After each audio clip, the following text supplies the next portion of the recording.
Добрый день, вы на канале Прогресс Авто, город Новосибирск. Сегодня на обзоре Yanmar F14D. Пробежимся кратко по технике.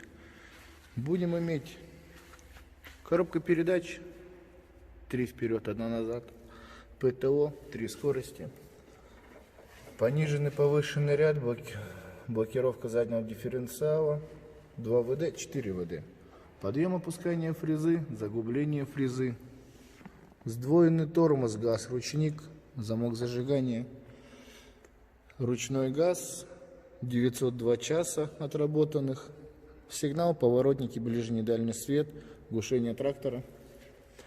Фреза у нас на 1,20 м, двухточечная. Состояние ножей у нас в допустимом, износ процентов 30. Состояние задней резины, сами видите, в допустимом. Сразу скажу, на резине есть у нас вот такие потрескивания.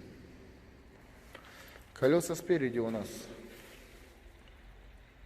уже без потрескиваний каких-либо, нареканий. Двигатель трехцилиндровый, дизель. Все чистенько, сухо, без каких-либо нареканий. По лакокрасочному трактор в родной краске, ничем не красился, не подкрашивался. Под сиденьем мы будем наблюдать маленький бардачок. Тут у нас находится аккумулятор. Давайте произведем холодный запуск.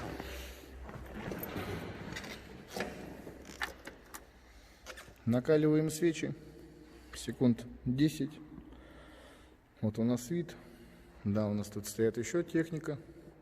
Можно перейти посмотреть.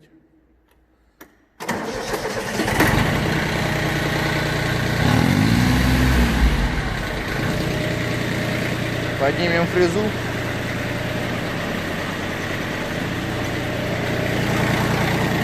Включаем передачу.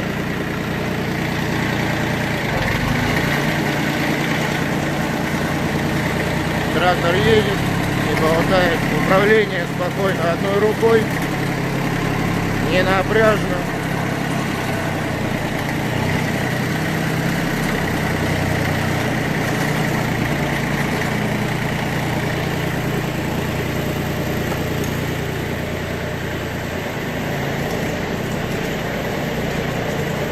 Припарковали Yanmar F14D, по соседству с ним стоит Yanmar F13D. Можете сами обратить внимание, трактора похожи как 2 капли воды, только один побольше, второй будет поменьше. С вами был Прогресс Авто, город Новосибирск, Первомочищинское шоссе, 17/4. Всего доброго.